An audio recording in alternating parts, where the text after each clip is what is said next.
The Congressman Ron Paul was in a vote, and he's out now, so a good chance to talk to him because a lot of people have been waiting to see. Well, and Congressman Reed says, we just asked Congressman Congressman Blackburn. Yep. I'm getting, there's so many of you. It just seems like all over from different states. Congressman Paul, one of the questions was, if it's not Timothy Geithner, who would it be? Reed, one of our viewers, says, what about Ron Paul taking the position as Treasury Secretary? Oh, yeah. What do you think? You're up for that?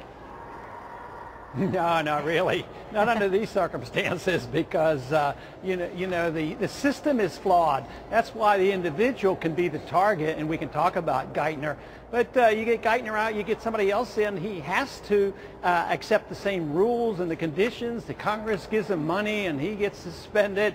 So no, it's the system that needs challenged. But I sort of like the argument that people want to challenge Geithner because it sort of undermines his credibility, because I don't think these programs should exist. So we don't want him to be successful in socializing the nation. All right, we have a few minutes here to talk this through, I hope. So one of the things we have today, Congressman, is a poll question to our audience, and they've been weighing in on it in real time throughout the show. And the question was this: what do you consider to be the primary catalyst of the recession? We gave people a number of choices, and feel free to add one yourself, but housing bubble, subprime mortgages, that's got a slight lead right now, 43%.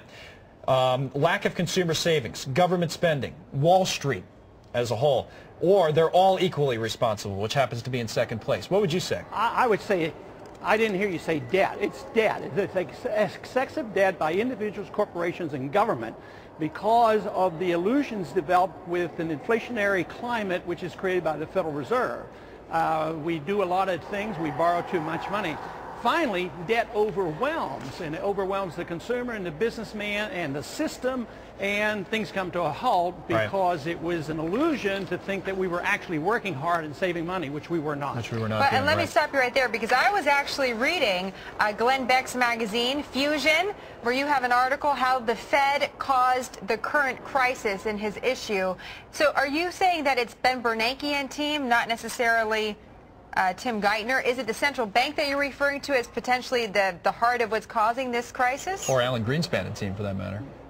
Yeah, now that's the right comment. It's the central bank, and Bernanke has compounded the problems because he hasn't accepted a new concept of monetary policy. And Greenspan was a major player in this and responsible for a lot. But it's the system. It's actually started to develop in 1971 when the last linkage to gold was removed, and since then the Federal Reserve has been given license to inflate. And also, they have had the privilege of doing it without any transparency. They are not obligated to tell us a thing. So we talk about how are we going to figure out who got the bonuses. At the same time, the Fed extends loans and guarantees to all their friends in the business and the banking community, as well as other central banks.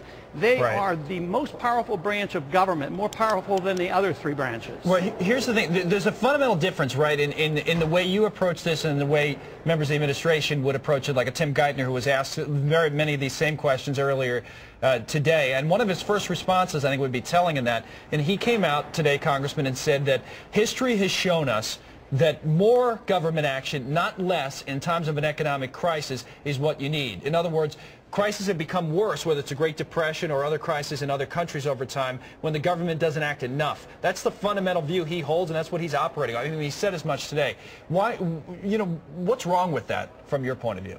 Well, it's just wrong because Bernanke is a historian and is supposed to understand the Great Depression, but I think he understands it in exactly the opposite way, because Austrian free market economists see that they did way too much. Started under Hoover, and Roosevelt continued it.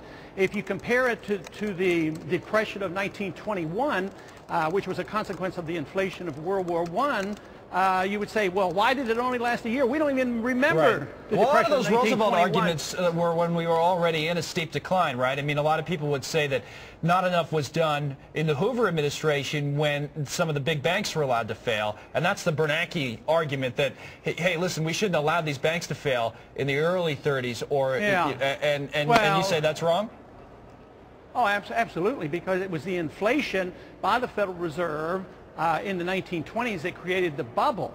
So he says the solution to the inflation of the 20s is to reinflate again, and his argument is, well, the Fed just didn't inflate enough. Well, right now, he's working very, very hard to inflate, but there's a certain point when it becomes pushing on a string. Nothing happens. If people aren't ready, they want to hold back because the consumer is too much in debt. People need to quit spending. They need to work hard, pay down their debt. We need to reduce their taxes and reduce their regulation. After World War II, we finally got out of the Depression because we lowered spending by 2/3 and lowered taxes by 1/3.